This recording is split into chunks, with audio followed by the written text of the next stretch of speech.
आपकी ट्यूटर नबीला रमज़ान। उम्मीद करती हूँ आप सब खैरियत से होंगे। पहले हमने जो प्रीवियस लेक्चर था उसमें 1.1 को डिस्कस किया था। आज हम 1.2 को डिस्कस करेंगे। यहाँ पर जो कि हमारे पास हैं टाइप्स ऑफ मैट्रिक्स के बारे में कि मैट्रिक्स की टाइप्स कौन कौन सी हैं और इनके डिफाइन करेंगे हम।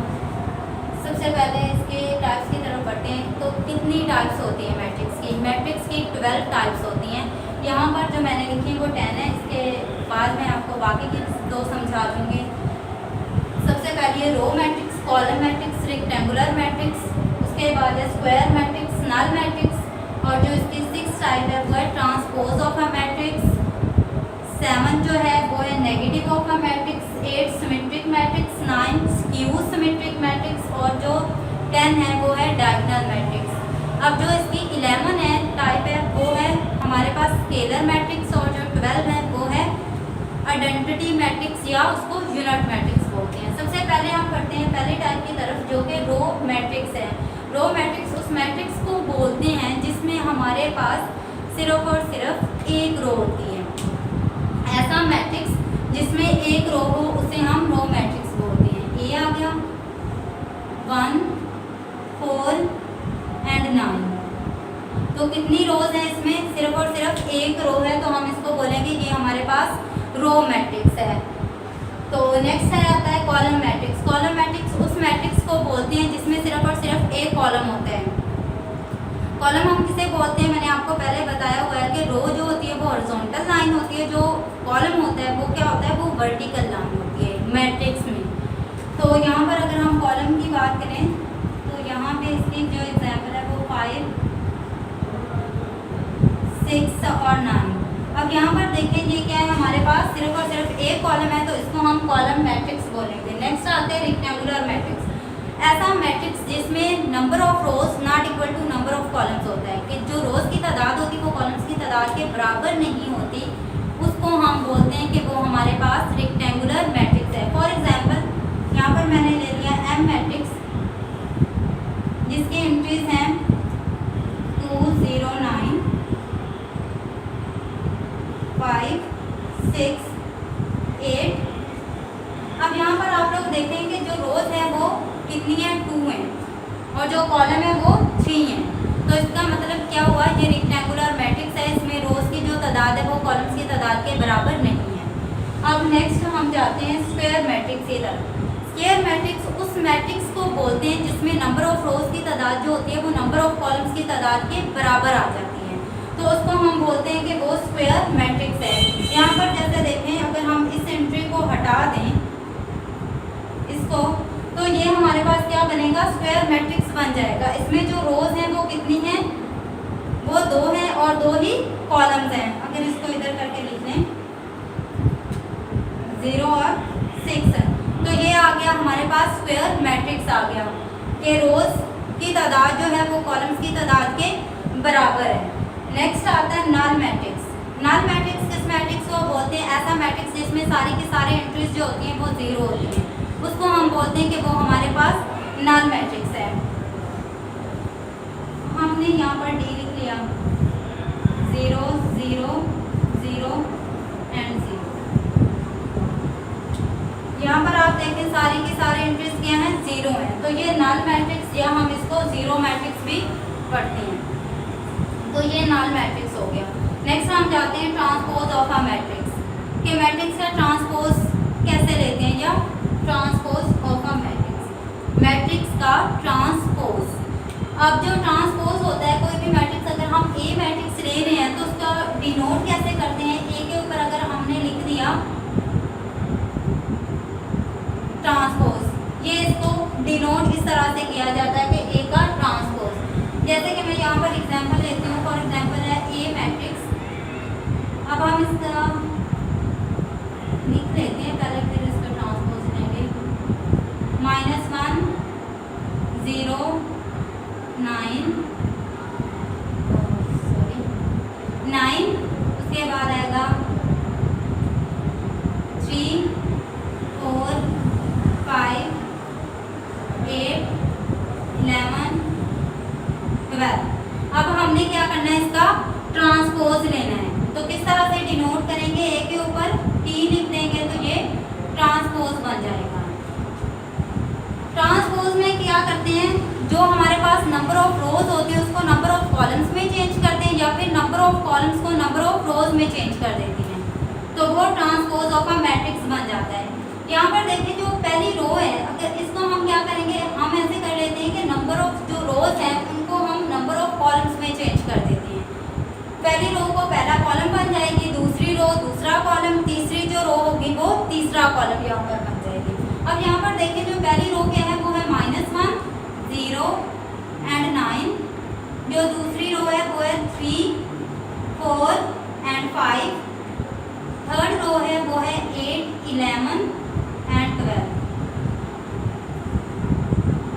तो ये क्या हो गया, ए का ट्रांसपोज हो गया। ट्रांसपोज में क्या करते हैं, मैं बार बार आपको बता रही हूँ कि नंबर ऑफ रोज को नंबर ऑफ कॉलम्स में चेंज कर देते हैं, या फिर नंबर ऑफ कॉलम्स को नंबर ऑफ रोज में चेंज कर देते हैं। कि ये जो -1, 3 और 8 था इसको हम पहली रो बना देते हैं, ये जो सेकंड कॉलम था ये सेकंड रो बन जाती, ये थर्ड कॉलम जो था वो थर्ड रो बन जाती। इस तरह से भी कर सकते थे। जवाब आपका सेम आएगा, चाहे आप रोज को कॉलम में चेंज करें, चाहे कॉलम को आप रोज में चेंज करें। नेक्स्ट हमारे पास आता है नेगेटिव ऑफ अ मैट्रिक्स, कि मैट्रिक्स का नेगेटिव कैसे होता है।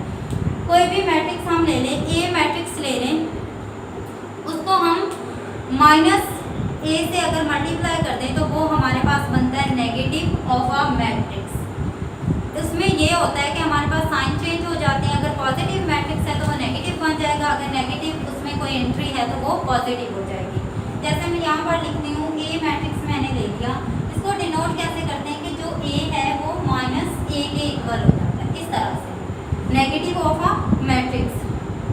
कि ए मैट्रिक्स को हम जब नेगेटिव उसका लेते हैं तो इस तरह से a लिखते हैं, माइनस के साथ मल्टीप्लाई कर देते हैं, सिंपल इंग्लिश में यही है पूरे मैट्रिक्स को।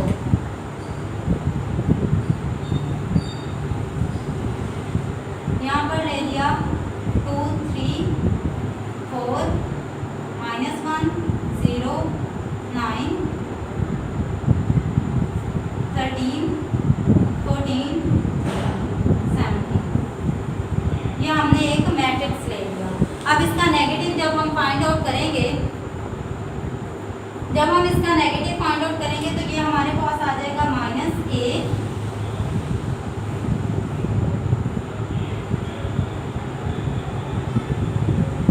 इधर भी माइनस से मल्टीप्लाई करेंगे 2, 3, 4, -1, 0, 9, 13, 14 एंड 17। अब ये है, यहाँ पर क्या लिखा है मैंने, माइनस लिखा है। अब माइनस को अंदर मल्टीप्लाई करते हैं, -2, -3, -4, ये माइनस नेगेटिव का है, ये माइनस इसके साथ मिलके क्या हो जाएगा, पॉजिटिव हो जाएगा। ये 1, ये 0, ये -9, ये -13, यहाँ पर -14 आएगा, यहाँ पर -17 आएगा। तो ये आ गया negative of a matrix.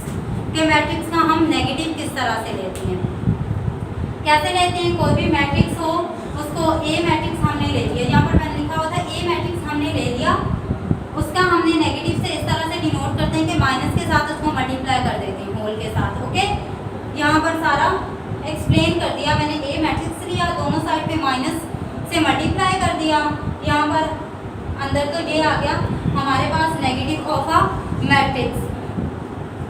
Next है हमारे पास मीट्रिक मैट्रिक्स। मीट्रिक मैट्रिक्स उस मैट्रिक्स को कहते हैं अगर हम उसका ट्रांसपोज लें और वो उसी मैट्रिक्स के इक्वल आ जाए।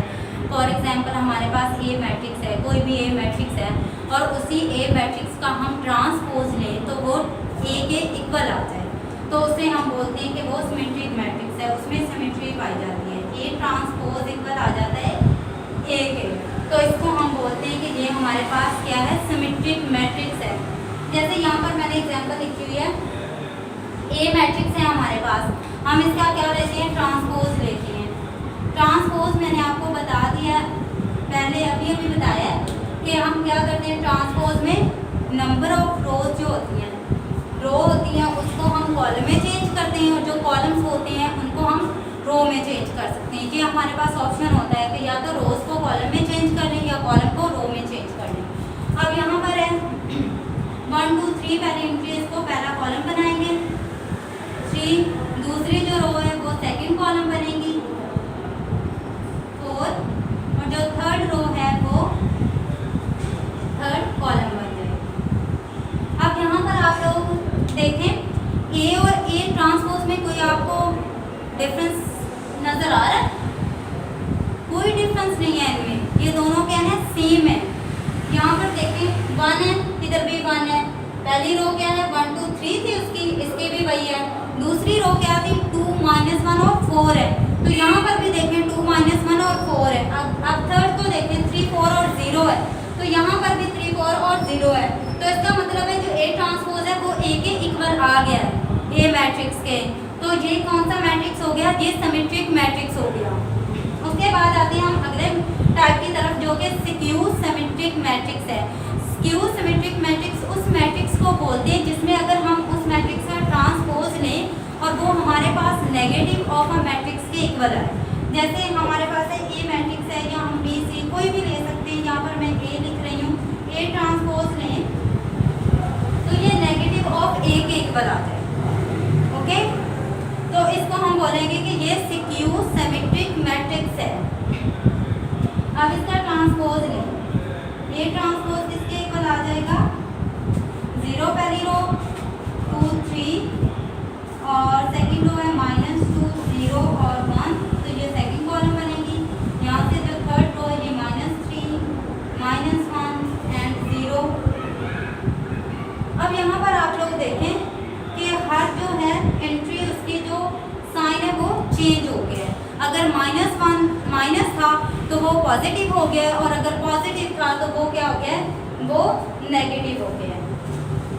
जैसे देखें 0 तो उसका तो होता ही नहीं है, 0 आ गया। यहाँ पर पॉजिटिव 2 है तो ये नेगेटिव 2 आ गया। ये 3 पॉजिटिव था तो यहाँ पर अगर जब हमने ट्रांसपोज लिया तो -3 बन गया। तो इसका मतलब यही हुआ जब हमने ए का ट्रांसपोज लिया है तो वो किसके इक्वल आ गया? वो -a के इक्वल आ गया। तो ये हमारे पास स्क्यू सिमेट्रिक मैट्रिक्स है कि मैट्रिक्स किसके इक्वल, अगर हम उस मैट्रिक्स का ट्रांसपोज लें तो वो किसके इक्वल आए? वो नेगेटिव ऑफ मैट्रिक्स के इक्वल आए। ये हो गया। आगे आता है डायगोनल मैट्रिक्स। डायगोनल मैट्रिक्स उस मैट्रिक्स को कहते हैं जिसकी जो एटलीस्ट 1 डायगोनल एंट्री जो होती है वो नॉन ज़ीरो, और जो बाकी एंट्रीज होती है वो सारी की सारी ज़ीरो होती हैं। डायगोनल एंट्रीज क्या होती हैं? वो उसमें कम से कम एक एंट्री नॉन ज़ीरो। मैं यहाँ पर ले लेती हूँ, कोई भी मैट्रिक्स ले लेती हूँ, फॉर एग्जांपल सी ले लिया। यहाँ पर आ गया हमारे पास 2, ये 3, ये नॉन डायगोनल एंट्रीज हैं तो ये 0 0 कर दी मैंने। ये डायगोनल है 2 और 3 है तो ये हमारे पास क्या हो गया है? ये नॉन ज़ीरो है दोनों डायगोनल एंट्रीज। अब हमारी जो डेफिनेशन है ये डायगोनल मैट्रिक्स के, इसमें क्या है कि कम से कम एक जो होती है डायगोनल एंट्री वो नॉन ज़ीरो, दोनों भी नॉन ज़ीरो हो सकती हैं, सारी करके जो हमारे पास है वो नॉन ज़ीरो हो सकती हैं। अगर सारी नॉन ज़ीरो नहीं है तो कम से कम उसमें से जो डायगोनल एंट्रीज हैं उनमें से एक जो है वो क्या हो? नॉन ज़ीरो, मतलब ज़ीरो ना हो। तो यहाँ पर हम ये 2 ये 0 कर देते हैं। अब देखें बाकी सारी एंट्रीज 0 हैं, डायगोनल में से भी एक एंट्री 0 है, ये एक नॉन ज़ीरो है, तो फिर भी हम इसको क्या कहेंगे? ये डायगोनल मैट्रिक्स है, क्योंकि इसकी जो डायगोनल एंट्री है वो कम से कम एक जो होती है उसमें वो नॉन ज़ीरो होती है और बाकी सारी 0 होती हैं। अब मैंने इसकी नेक्स्ट जो टाइप थी, यहाँ पर 10 खत्म हुई है, आगे भी थी, मैंने आपको स्टार्ट में बताया था कि आइडेंटिटी और स्केलर मैट्रिक्स। तो यहाँ पर पहले मैंने स्केलर मैट्रिक्स लिख लिया, उसके बाद आइडेंटिटी मैट्रिक्स लिख लिया। अब जो स्केलर मैट्रिक्स होता है उस मैट्रिक्स को स्केलर मैट्रिक्स कहते हैं जिसकी जो सारी डायगोनल एंट्रीज होती हैं वो सेम होती हैं, उसको हम स्केलर मैट्रिक्स बोलते हैं। फॉर एग्जांपल यहाँ पर कोई भी डी मैट्रिक्स मैंने ले लिया, ये है, इसकी जो डायगोनल एंट्रीज होंगी वो हमारे पास क्या होंगी? सेम होंगी, बाकी 0 0 होंगी, या कोई भी आप ले सकते हैं। लेकिन डायगोनल क्या होनी चाहिए, सेम होनी चाहिए। यहाँ पर है 2 ले लिया, इधर भी 2, यहाँ पर 2 है तो यहाँ पर भी 2 सेम है। यहाँ पर आप 3 ले रहे हैं तो इधर भी 3 होगा, तो ये स्केलर मैट्रिक्स होगा। यहाँ पर 4 है तो यहाँ पर भी 4 आएगा। मतलब जो इनकी ये डायगोनल एंट्रीज हैं वो क्या होंगी, सेम होंगी, तो ही हम कहेंगे कि ये हमारे पास स्केलर मैट्रिक्स है। अदरवाइज वो स्केलर मैट्रिक्स नहीं होगा। आगे चलते हैं आइडेंटिटी मैट्रिक्स। जो आइडेंटिटी मैट्रिक्स है इसका दूसरा नाम भी है जिसको हम बोलते हैं unit matrix. Okay, identity matrix उस मैट्रिक्स को कहते हैं कि जिसमें हमारे पास जो डायगोनल एंट्रीज होती हैं वो सारी की सारी 1 होती हैं और जो बाकी एंट्रीज होती हैं वो 0 होती हैं। ओके, अब यहाँ पर हम देखते हैं आई से इसको डिनोट करते हैं आइडेंटिटी मैट्रिक्स को आई, और इसमें होगा यहाँ पर 1 है, यहाँ पर 0 0 1, ये है आइडेंटिटी मैट्रिक्स। या अगर ये हमारे पास है स्क्वायर मैट्रिक्स। अगर हम कोई और ले लेते हैं, यहाँ पर है 1 0 0 0 1 0 0 0 एंड 1।